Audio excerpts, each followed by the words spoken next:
حضور علیہ الصلوۃ والسلام کو یہ بات جبریل امین نے آ کے بتائی تھی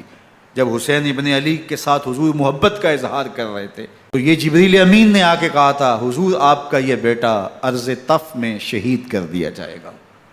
اور کربلا کی مٹی لا کے حضور کو دی اور ام سلمہ کو حضور نے عطا کر دی۔ حضرت ام سلمہ کہتی ہیں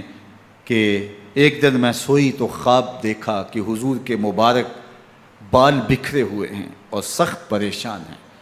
تو میں نے کہا کہ حضور آپ کی یہ کیا حالت ہے؟ اور حضور کے ہاتھ میں ایک شیشی ہے جس کے اندر خون ہے، تو میں نے کہا حضور یہ کیا؟ فرمایا میں قتل گاہ حسین سے آ رہا ہوں اور یہ حسین ابن علی کا خون ہے۔ تو کہا 10 محرم کا دن تھا، دوپہر کا یہ منظر تھا، میں قیلولہ کر کے اٹھی، جب میں نے دیکھا